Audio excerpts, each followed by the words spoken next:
أعوذ بالله من الشيطان الرجيم. بسم الله الرحمن الرحيم. سبحان الذي أسرى بعبده ليلا من المسجد الحرام إلى المسجد الأقصى الذي باركنا حوله لنريه من آياتنا إنه هو Acá waxaan kusoo dhaweynayaa Sheekh Maxamuud oo fukriin maanta in mushkilad badan ka jirto special state-keena ayaa waxaan rabaa si fiican insha Allah tacaala inuu inoogu sharxo markaa sida hore lagu soo saaray. بسم الله الرحمن الرحيم. الحمد لله رب العالمين والصلاة والسلام على رسول الله صلى الله عليه وسلم وبعد. الشيخ وحول النوغس وشيكيي dhibaatada uu shaytaanku leeyahay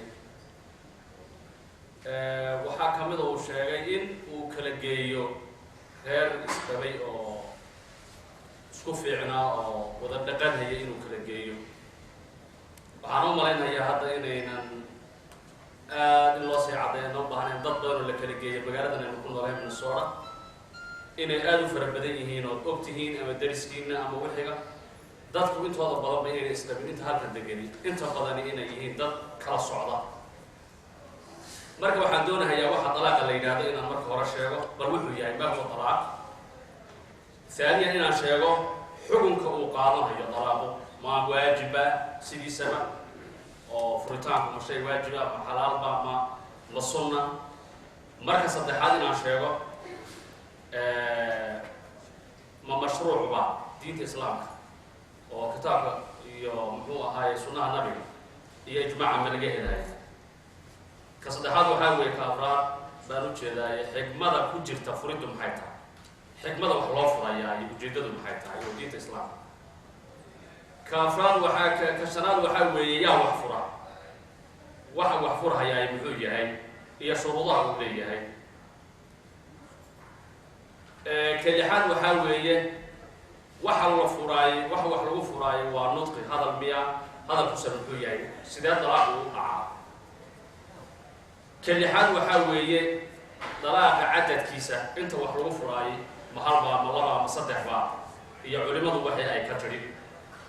intaasaan rabaa insha allahu si dhaqso ah maadaama waqtigu isa gaaban yahay waqti yar ayna siiyeen in aan bal wax ka taataabto haddii aan leeyahay. dalaaqu waa shay luqa ahaan waxaa la yidhaahdaa dallaqtu naaqata hashii baa sii daayay idaa saraxat markay foofto xaysu shaaca.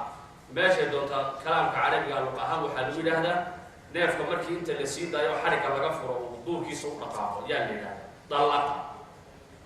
xagga istilaaxa ayaa si diinta loo yaqaano dalaaqan waa xallu qeydi nikaaxi kullihi oo bacdi nikaaxi oo la gooyo kulligii ama barhkii. nikaaxuna waa shay macnawi ah ee xarig gabadha ku xidhan oo la fura ma aha waxaa weeyaan xukunkii ilaahay subxaana wa tacaala uu soo dejiyey nikaaxa ahaa in gabadha lagu xidho oo la sii daayo weeyaan oo nudqii lagu meheriyey haddana nudqi kale lagu sii daayo weey.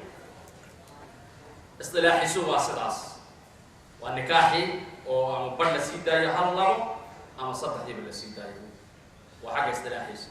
xukunkiisu muxuu noqon hayaa dalaaqa? xukunkiisu wuxuu ku aroorsan hayaa biikhtilaafi alaxwaal iyo waduruuf wey. kolba duruufta hor taagan buu noqon hayaa xukunkiisu. kol wuxuu noqon hayaa shay iska mubaaxa oo iska bannaan gabadha in la iska sii daayo. kol makruuh bay noqon wax laga fiican yahay.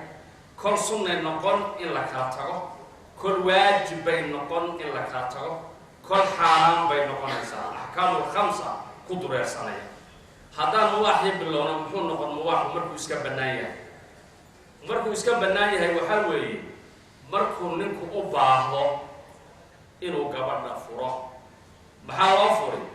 lisuu'i khuluqi lmar'a gabadha dabeecadeeda xun wa tadarruri biha uu ku dhib mudanaya. hadduu sii hayo balaayo kala ma qabto laakiin dabeeciyan iyo guri wada noolaansho unbaa adag. hadday dhibaatooyin kala wadatay iyo wax kale waynu gaari doonaa. gabadha dabeecadeeda xun waa suu'ul khuluq weeye wuuna ku dhib mudanhayaa ninkani inay wada joogaan xagga akhlaaqooda guriga dhexdiisa awey. ayadoo la helaynin qardigii loo guursaday oo ahayd ku nasasho iyo reerkani inuu si fiican isugu raaxaysto yaan la helaynin haddii uu sidaa ku baaqi ahaado mubaax markaa waxaa noqonaysa inuu sii daayo mar hadday sidaa tahay. waxaa karaaha noqonaysa ninku inuu gabadha yidhaah waan furahayaa wax cillad ah oo meeshii jirtaan ayna jirin ligayri xaaja dan la-aan wuxuu li waan iska furaa rabaa way yar weynaatay waan maaragtay waxooga waa isku daannay wax jira meeshii oo cillad ah oo meeshii taalla ma laha waa shay makruuh ah oo laga fiican yahay weeyaan. xaaladdu kale ee nolosha guriga iyo dibadduba way sugan tahay aad bay u fiican tahay wax dhibaatii ma jirto inuu yidhaahdo gabadha waan iska sii daynayaa waa makruuh shayga asali ilaa culimada qaarkeed ay ka dhaheen waaba xaaraanba haddii wax cillada ayna jirin oo gabadhii iyo wiilkii isguursaday wax dhibaatii meesha ayna oolin inuu ninku yidhaahdo waan ku furahayaa xaaraan bay qaarkood dhaheen laakiin sida muctamadka ah waa shay karaahe aan xaaraan gaadhaynin sida raajixa ah waa iska mubaax maca alkaraaha waa kuu nabigu leeyahay xadiid macluum abqadu alxalaali ila allah الطلاق إلهي وحيالله حلاشة وحقوق نعب له وحلال بالله وحقوق نعب له الطلاق فرد وياه أبي داود ابن ماجه وياه رجل وياه واسقات بالله لكن هذا العلاق ما بحصنه هو معلوم نبي حديثه وحقوق مقعد جري حلال هو رجل حديث الحلال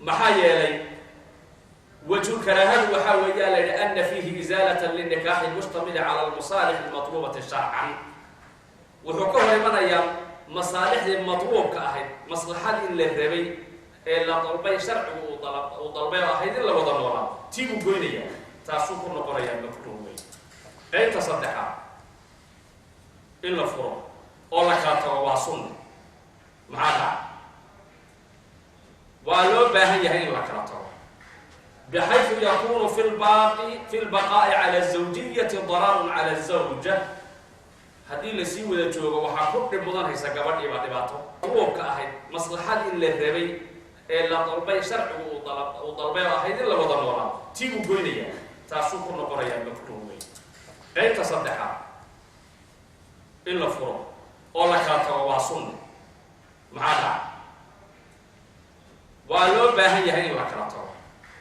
بحيث يكون في البقاء على الزوجية ضرر على الزوجة هذه اللي سوى الجوجة وحكون بدن هي سجبت إبادته